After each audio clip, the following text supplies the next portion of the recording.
The Texas storm screamed like a banshee, clawing at my back as I stood on her porch, my marine duffel torn open, bleeding my life into the mud.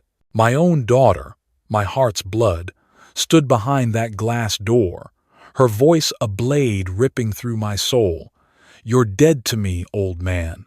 This $10 million is mine." Her punk boyfriend sneered, his cheap gold chain mocking my scars from Nam, while her floodlights seared my eyes, exposing every wound I'd buried for her.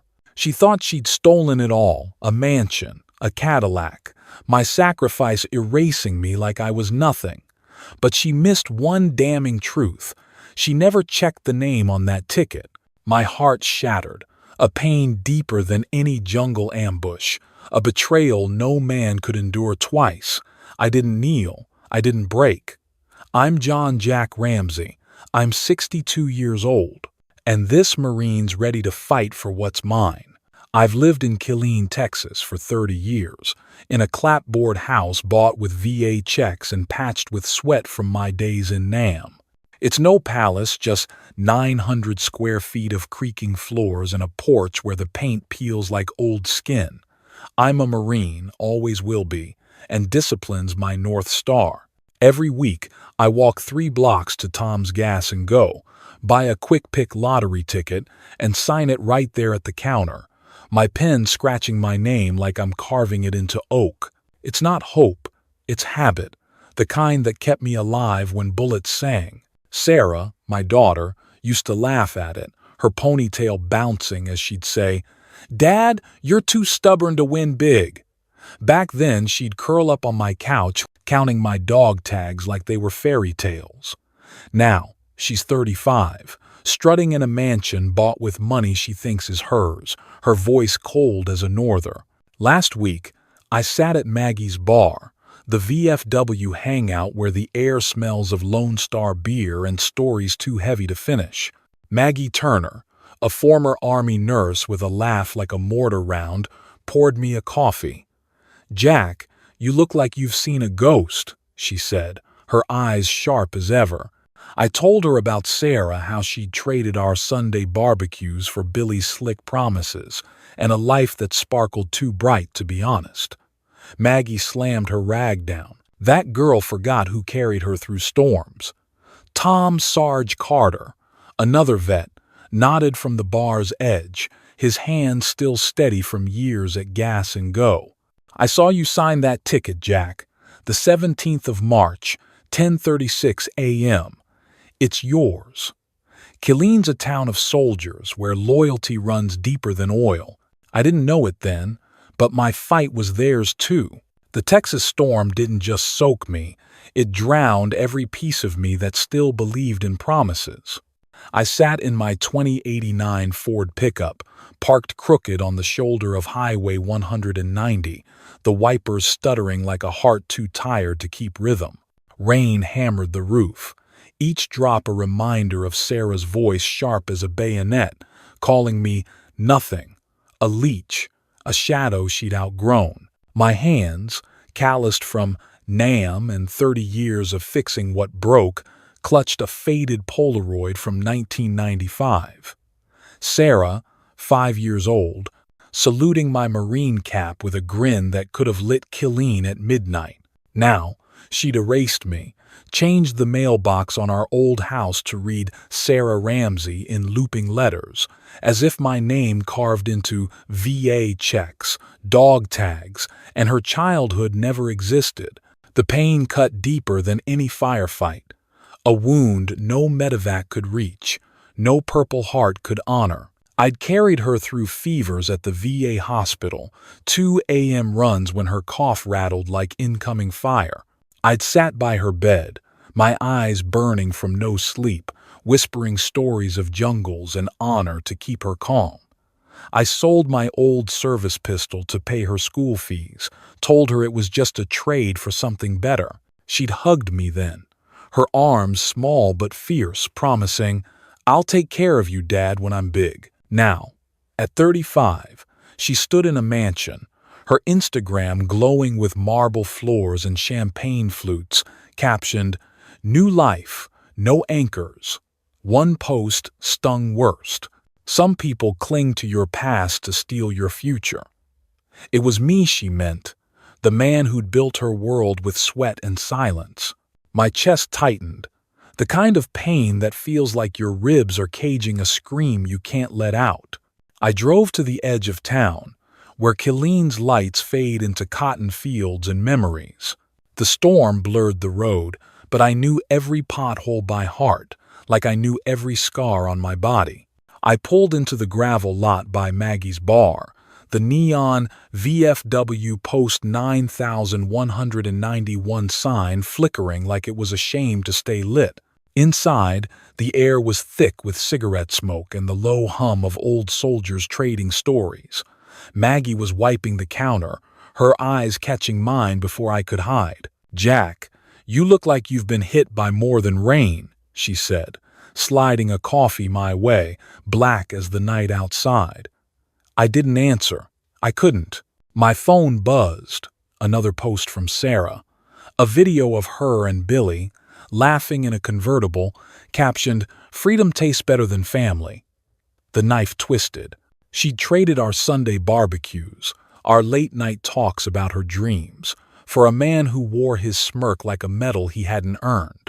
Tom Sarge Carter was at the bar's far end, polishing a glass, his hands steady as they'd been in Desert Storm. He leaned over, voice low. "Saw her post, Jack. Calling you a freeloader? That ain't right." I nodded, my throat too tight to speak. The Polaroid sat in my pocket, its edges worn from years of carrying. Sarah at 5, her salute sloppy but proud, believing her dad was a hero. Now, she'd rewritten me as the villain, a ghost to be banished. I'd taught her to walk, to dream, to fight. I'd buried my own dreams to lift hers college funds, car repairs, late-night shifts at the mill to keep the lights on. And she'd burned it all down with one sentence, one lie, one signature she thought could erase mine. The bar went quiet, the kind of hush that falls when men who've seen war sense a different kind of battle. Maggie leaned close, her voice a medic's calm. "She's your daughter, Jack, but she ain't your chain of command. You don't owe her this." I stared at the coffee, its steam curling like a signal flare. My hands shook, not from the cold, but from the weight of a truth I couldn't unsee.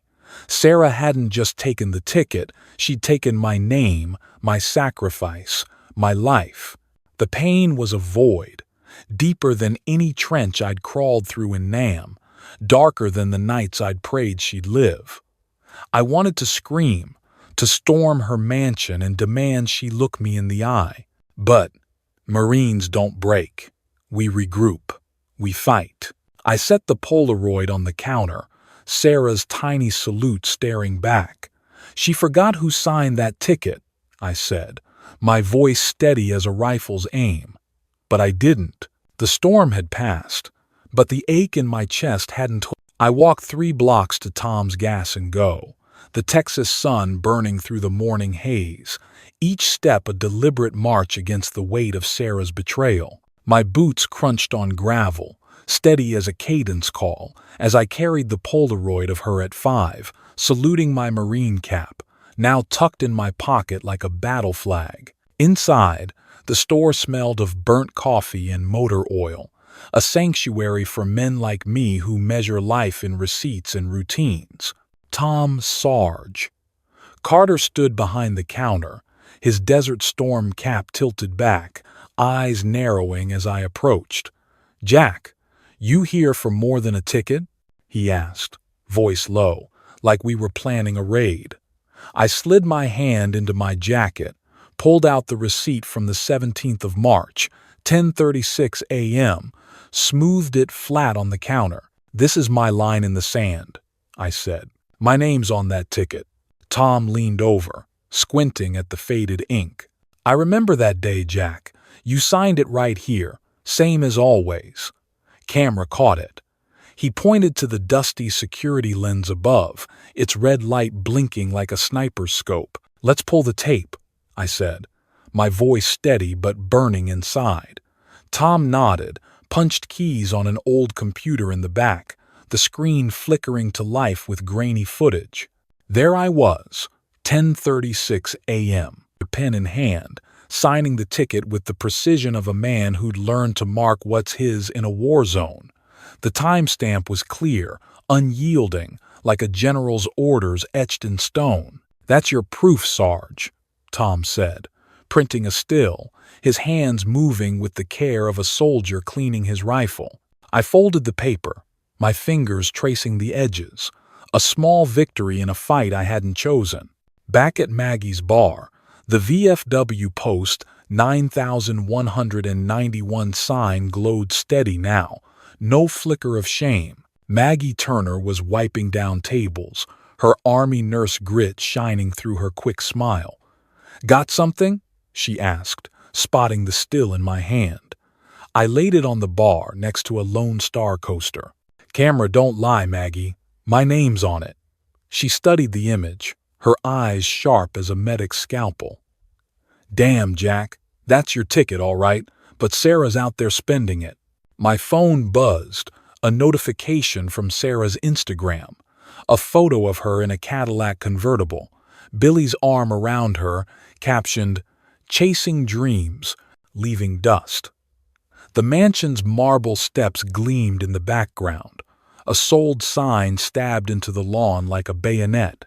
My gut twisted, not just from anger, but from the gall of her living a lie I'd paid for with my scars. Maggie slammed her rag down. "She's parading your money like a stolen medal. We'll fix this, Jack." She grabbed her phone, dialed Ellen Hayes, a former JAG lawyer who'd traded courtrooms for a quiet office in Killeen. Ellen answered, her voice crisp as a folded flag. "Jack, send me that still. I'll get it to the Lottery Commission. They don't play with forged claims." I emailed the image, my fingers steady but my heart pounding like a mortar round. This was no longer just about money. It was about honor, the kind you don't buy at a car lot. Every receipt, every timestamp was a foxhole I dug to hold my ground. Then my phone lit up with a text from Billy, his words slithering across the screen. "Back off, old man. You're embarrassing Sarah. We'll make this messy if you push." I read it twice, my jaw tight as a trigger guard. Maggie leaned over, her voice a low growl. "He's got no rank to pull, Jack. Ignore him." I nodded, but the threat landed like a frag grenade, close enough to rattle but not break me. I'd faced worse in Nam ambushes, lies, men who thought they could outlast me.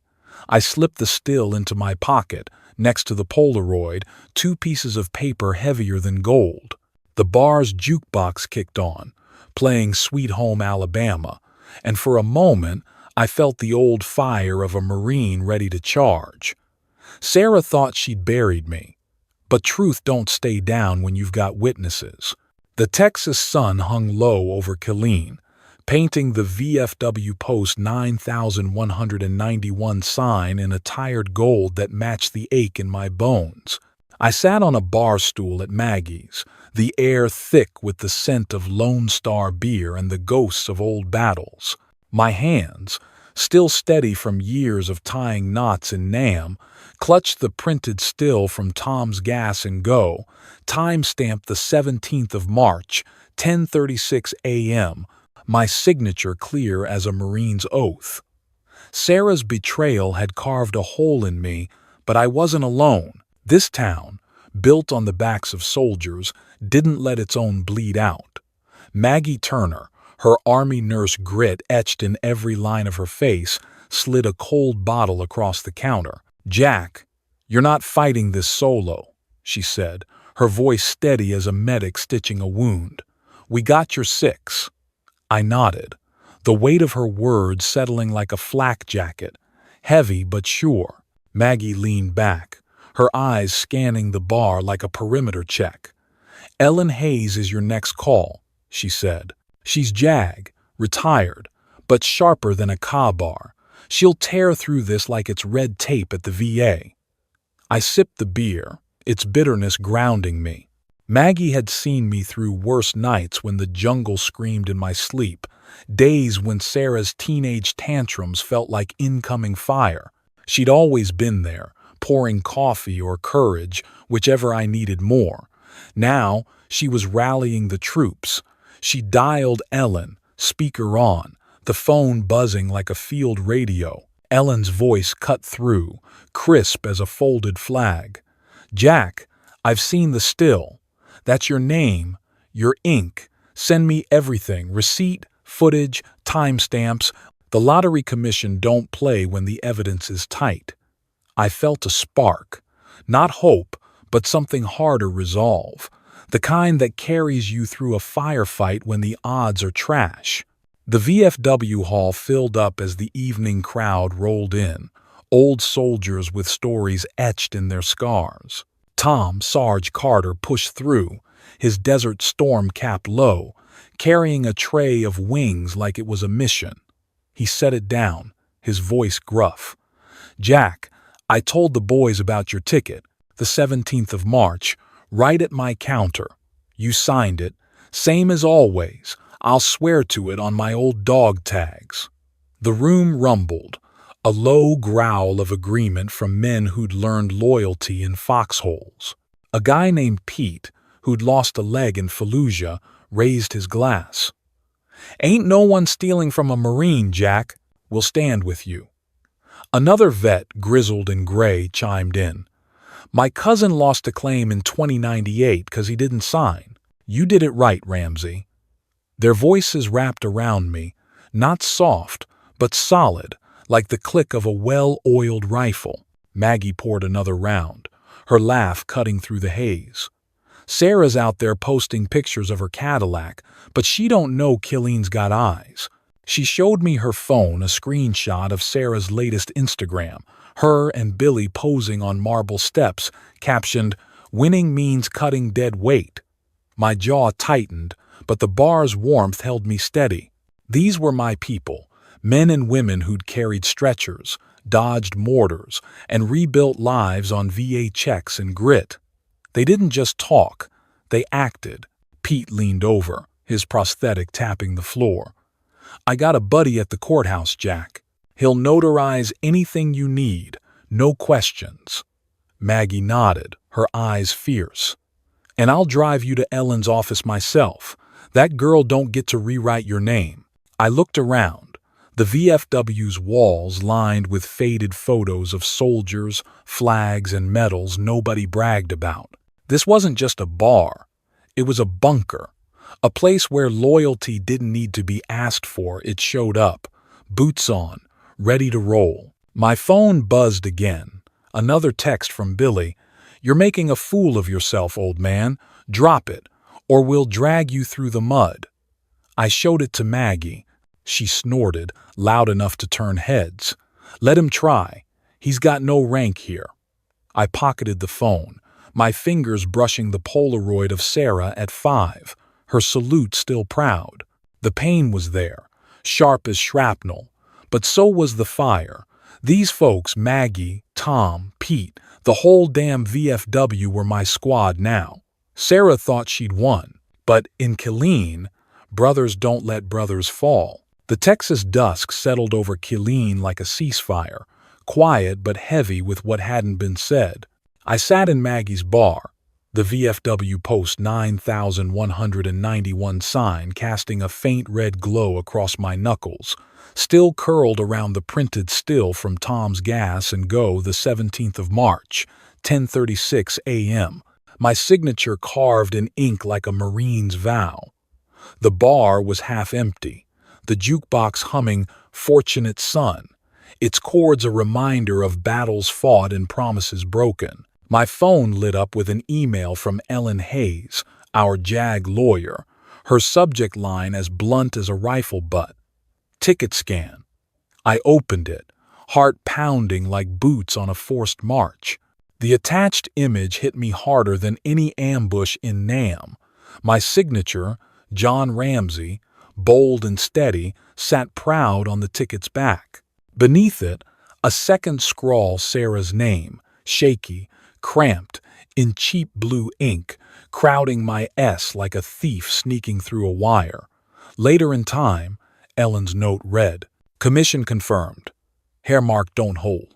I stared at the screen, the betrayal slicing deeper than any shrapnel. Sarah's promise echoed in my head, a memory from 10 years back at this very bar, her voice bright over a Coke. "Dad, if we ever win, it's 50-50, right here at Maggie's counter." I'd laughed, ruffled her hair, believing her heart was as true as mine. Now, she'd tried to erase me, forging her name under my own, thinking a pen could rewrite a father's sacrifice. My hands shook, not from fear, but from a rage that burned like tracer rounds in the dark. She'd taken my money, my home, my name, and smeared it with a lie. I forwarded the email to Maggie, who was wiping down the bar, her army nurse eyes scanning the room like a hawk. She opened it, cursed under her breath. "That girl's got no honor, Jack. She's spitting on your dog tags." Oh. Maggie slid her phone to me, showing Sarah's latest Instagram post. Her in a sequined dress, Billy grinning beside her, the mansion's chandelier glinting like a false star. The caption read, "Claimed what's mine, no regrets." My gut churned, the kind of anger that makes you want to storm a hill with nothing but a bayonet.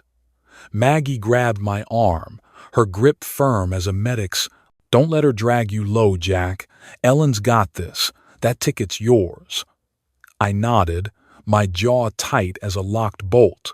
The VFW boys had my back, but this was my fight, and Sarah's lie was a line I wouldn't let her cross. I stepped outside, the Texas air cool against my skin, and dialed Ellen. Her voice answered like a sit rep, calm but urgent. "Jack, the commission's running forensics.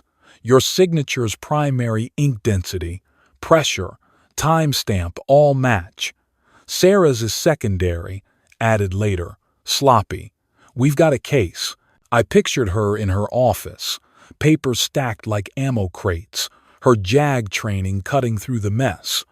"What's next?" I asked, my voice steady as a sniper's aim. "We file a formal dispute," she said. "I'm drafting it now. Send me any texts from Billy or Sarah. They're evidence." I hung up, the weight of the truth settling like a well-placed shot. Back inside, the bar's mood shifted as Tom Sarge Carter burst through the door, his Desert Storm cap askew. "Jack, you need to see this." He shoved his phone at me, a grainy video from a buddy at the VFW. Billy, standing in Maggie's parking lot, his voice loud enough to wake the dead. "Tell your old man to back off, Turner, or we'll make sure he's got nothing left to fight for." The camera caught his sneer, his gold chain flashing under the streetlight like a cheap challenge. Maggie's face hardened, her medic's calm gone. "That punk's got no business in our town," she said, slamming a glass down. "Jack, he's scared. Means you're winning." The VFW boys roared, their glasses raised like rifles at a salute. I didn't smile. I didn't need to. My squad was locked and loaded, and Sarah's lie was unraveling. Truth don't bend, not when it's got a Marine's name on it. The VFW Post 9191 Hall in Killeen was a fortress of memory, its walls lined with faded photos of soldiers who'd held the line in wars nobody sang about. I stood at the bar, the Texas night pressing against the windows, the air thick with the scent of oak and old leather. My dog tags rested in my pocket, next to the Polaroid of Sarah at 5, her salute as proud as any Marine's, pocket as a GURE. The ticket scan from Ellen Hayes burned in my mind, my signature, bold as a battle cry, and Sarah's shaky scrawl beneath it, a lie exposed by ink and time. My phone buzzed with a call from Ellen, her JAG voice cutting through the static like a radio check. "Jack, the lottery commission's got everything, your receipt, the video, the still, your signature's primary. They've placed a hold on the funds. No disbursements until it settled. I gripped the bar's edge, my knuckles white as spent casings. "How long?" I asked. "Days," she said. "Stay sharp. Don't talk to Sarah." The door swung open, and there she was, Sarah, my daughter, her sequin dress catching the bar's dim light like a flare in a firefight. The VFW went quiet, the jukebox pausing between songs, as if the room knew a reckoning was coming. Her eyes, once bright with my stories, were hard now, glistening with something between fear and defiance. Billy wasn't with her, his gold chain absent, but his shadow clung to her posture. "Dad," she said, her voice trembling like a ceasefire about to break. "We need to talk. Let's split this. 50-50, like I promised at Maggie's counter years ago. Don't drag this out." Her words hit like a sucker punch, twisting the knife of her betrayal. She'd forged her name under mine, spent my money on marble and Cadillacs, and now she stood here, offering a deal like I was a stranger bargaining for scraps. Maggie Turner leaned against the bar, her army nurse glare fixed on Sarah. "You got some nerve, girl," she said, her voice low as a mortar's rumble. "Your dad's name's on that ticket. You don't get to rewrite it." Sarah flinched, her hands twisting the strap of her purse. "You don't understand, Maggie. I'm building something. Dad, you'll get your share. Just drop the claim." I stepped forward, my boots heavy on the wood floor, each step a memory of carrying her through fevers, of selling my service pistol to pay her way. "You wrote your name under mine, Sarah," I said, my voice steady as a rifle's aim. "That's not a promise. That's theft." Her face crumpled, but not with remorse, with the panic of a cornered soldier who'd misread the map. Tom Sarge Carter stood behind me, his Desert Storm cap low, his voice a growl. "I saw you sign that ticket, Jack. The 17th of March, 10:36 a.m. Camera don't lie." The VFW boys murmured, their glasses clinking like a salute. Sarah's eyes darted to them, then back to me. "Dad, please," she whispered, tears spilling now. "I'll take care of you. Don't humiliate me." I held her gaze, seeing the little girl who'd saluted my cap, but also the woman who'd erased my name. "You humiliated yourself," I said. "I'm not here to save your pride. I'm here for what's mine. The boys, your kids, they'll get a trust for school, for health. Not you. You don't get to touch it."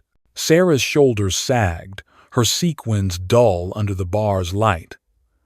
"You're cruel," she said, but the words lacked force, like a spent round. "No," I said. "Cruel's pretending family don't matter when the money rolls in. Cruel's forging a name you were supposed to honor." Maggie stepped closer, her hand on my shoulder, solid as a bunker wall. "Go home, Sarah," she said. "This ain't your ground." Sarah turned, her heels clicking on the floor, the door slamming behind her like a misfired shot. The jukebox kicked back on, Sweet Home Alabama, filling the silence. Ellen's call came minutes later. "Commission's moving fast, Jack. Your name's holding. They're drafting the final notice." I nodded, my chest tight but steady.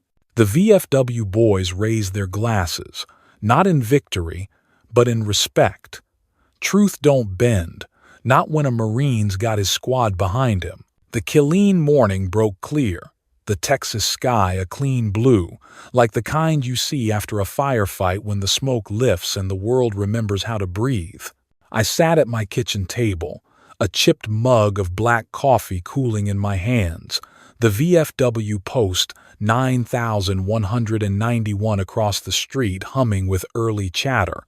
My dog tags lay beside the Polaroid of Sarah at 5, her salute frozen in time, a reminder of a bond that money couldn't erase.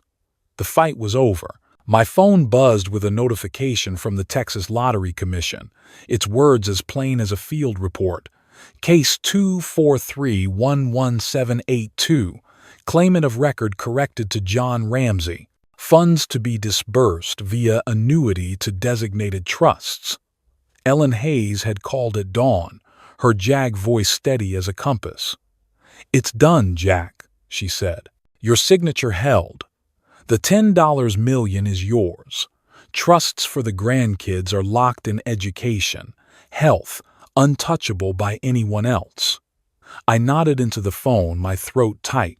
"Thank you, Ellen, for keeping it clean." She chuckled, soft as a folded flag. "You gave me the ammo."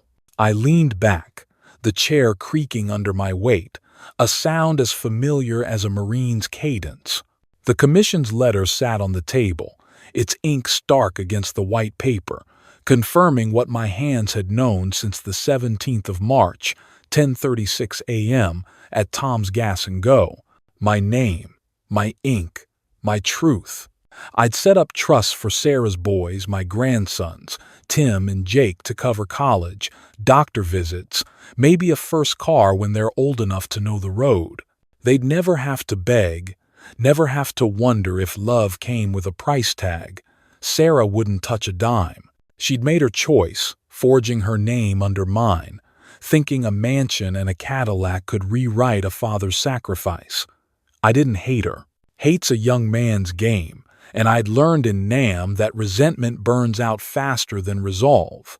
Maggie Turner knocked, her boots heavy on my porch steps, carrying a paper bag from her bar.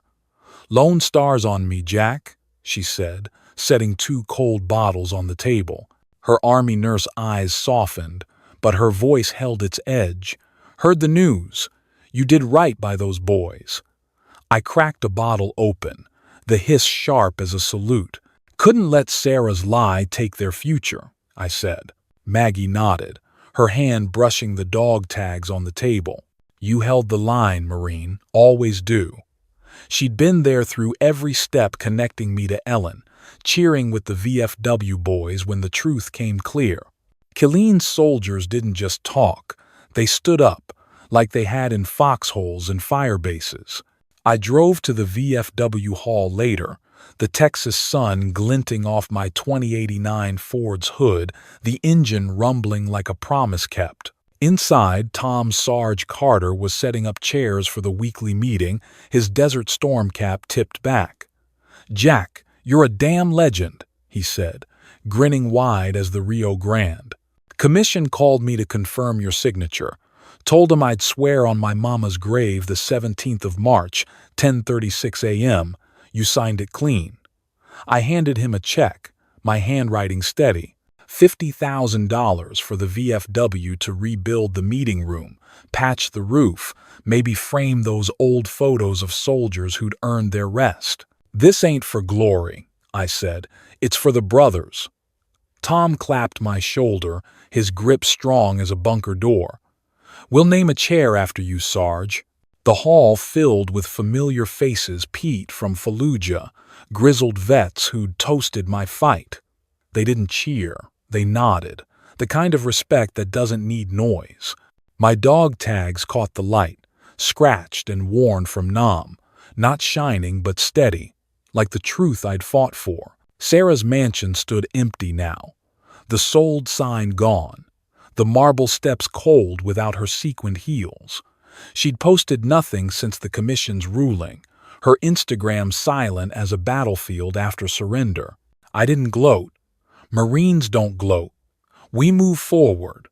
The boys, Tim and Jake, would grow up knowing their Nana's house was open, that their future was safe. I sipped my coffee, the mug warm against my palm, and looked out at Killeen streets, where loyalty ran deeper than any lottery win. Truth don't need a spotlight when it's got a Marine's name. The Killeen evening draped itself over my clapboard house, the Texas sky bruised purple, like the calm after a long march. I sat at my kitchen table, the chipped mug empty now, its coffee stains a map of the morning's quiet victory. My dog tags rested beside the Polaroid of Sarah at 5, her salute faded but unbroken, a reminder that some promises outlast betrayal. The Texas Lottery Commission had spoken.